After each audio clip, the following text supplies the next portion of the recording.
आहे का? आपल्या सगळ्यांना माहिती आहे की आज 5:30 वाजता देशाचे पंतप्रधान नरेंद्र मोदी साहेबांच्या उपस्थितीमध्ये मुख्यमंत्री आणि दोन्ही उपमुख्यमंत्र्यांचा शपथविधी आहे। आम्ही शिवसेनेच्या वतीनं सगळ्याच आमदारांनी, माजी मंत्र्यांनी माननीय एकनाथ शिंदे साहेबांना कळकळीची विनंती केलेली होती की कुठच्याही परिस्थितीमध्ये सरकारमध्ये त्यांनी उपमुख्यमंत्री बनलं पाहिजे। त्यांनी ज्या योजना सुरू केलेल्या आहेत त्याच्या संदर्भात देवेंद्रजी मुख्यमंत्री असताना ते देखील सरकारमध्ये असले पाहिजे, ही आमची सगळ्यांची भूमिका होती।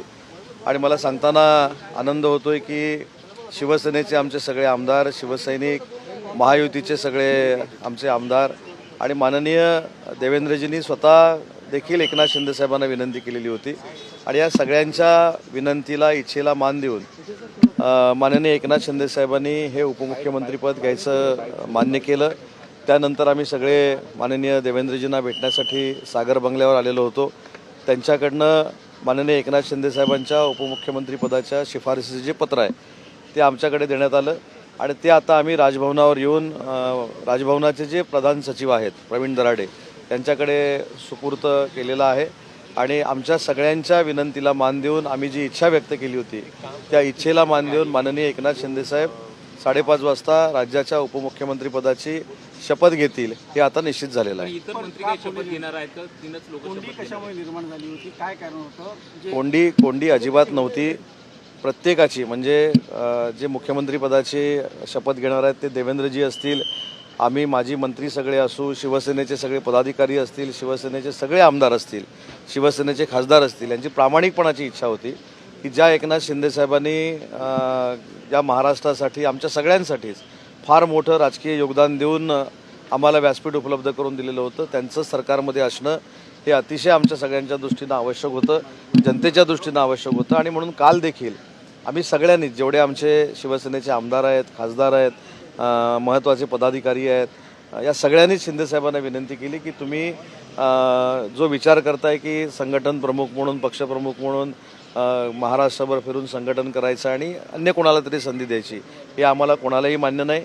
तुम्ही तर पक्षप्रमुख आहातच, तुमच्यासोबत आम्ही सगळे आहोत, परंतु ते उपमुख्यमंत्री बनले पाहिजेत ही शिवसैनिकाच्या, प्रत्येक सर्वसामान्य शिवसैनिकाची इच्छा होती आणि ती आज माननीय एकनाथ शिंदे साहेबांनी पूर्ण केली। त्याबद्दल आम्ही सगळे त्यांचे मनपूर्वक आभारी आहोत। खात्यांची मागणी शिवसेनेकडे करण्यात येत होती, ती मागणी पूर्ण झाली आहे का? महत्त्वाच्या खात्यांची मागणी जी ती करण्यात आली होती, याबद्दल मला असं वाटतं की ह्या सगळ्या आपल्यापर्यंतच्या बातम्या पोचत आहेत, त्याच्यामध्ये काही तथ्य आहे असं मला वाटत नाहीत। माननीय एकनाथ शिंदे साहेब देवेंद्रजींशी देखील स्पष्ट पद्धतीनं बोलू शकतात, माननीय मोदी साहेबांशी देखील बोलू शकतात, अमित शाह साहेबांशी देखील बोलू शकतात। ज्या व्यक्तीनं सलग 2दा पत्रकार परिषद घेऊन माननीय नरेंद्र मोदी साहेब, अमित शाह साहेब जो निर्णय मुख्यमंत्रीपदाचा घेतील त्याला पूर्ण शिवसेना समर्थन करेल ही घोषणा केलेली होती, त्याची अंमलबजावणी ते करतायत। त्याच्यामुळं खातेवाटपाचा विषय असेल किंवा मंत्रिपदाचा विषय असेल, हे तिन्ही नेते मंडळी एकत्र बसून नक्की चांगल्या पद्धतीनं सोडवतील। त्याच्यामधनं कुठेही वेगळं चित्र निर्माण करण्याची कोणाची इच्छा असणार नाही आणि हे देखील स्वतः एकनाथ शिंदे साहेबांनी सांगितलेलं आहे। सर, हिंदी में जाना चाहेंगे, आखिरकार क्यों देरी हुई? सर, ये मोदी आ रहे हैं, हिंदी में जानना चाहेंगे। मला असं वाटतं की माननीय देवेंद्रजी मुख्यमंत्रीपदाची शपथ घेतील, माननीय एकनाथ शिंदे साहेब आणि अजितदादा उपमुख्यमंत्रीपदाची शपथ घेतील। बाकीच्या मंत्रिपदाची शपथ अंदाज आहे सर, आज जी बैठक झाली सर, क्या आपने प्रोसीजर की एकनाथ शिंदे शपथ लेने में देरी क्यों? आप सबको पता है कि कल शिवसेना के सब एमएलए, सब एक्स मंत्री, हमारे सब कार्यकर्ता, सब पदाधिकारी, महिला आघाड़ी के सब पदाधिकारी, हमने एक विनती की थी एकनाथ शिंदे साहब को कि आपने उपमुख्यमंत्री होना चाहिए, शपथ लेनी चाहिए, ये हमने विनती की थी और हमको विश्वास था कि वो स्वीकार करेंगे। विद्यमान जो अभी मुख्यमंत्री होने वाले हैं वो देवेंद्र जी ने भी उनसे विनती की थी, महायुति के सब आमदार लोगों ने की थी, तो उस विनती का सम्मान करते हुए माननीय एकनाथ शिंदे साहब ने जो हमको विश्वास था उसी तरह वो स्वीकार करने का ऐलान किया। बाद में हम देवेंद्र जी के पास आए, उन्होंने हमारे पास एक जो लेटर दिया था राजभवन के लिए वो लेके हम राजभवन में आए थे।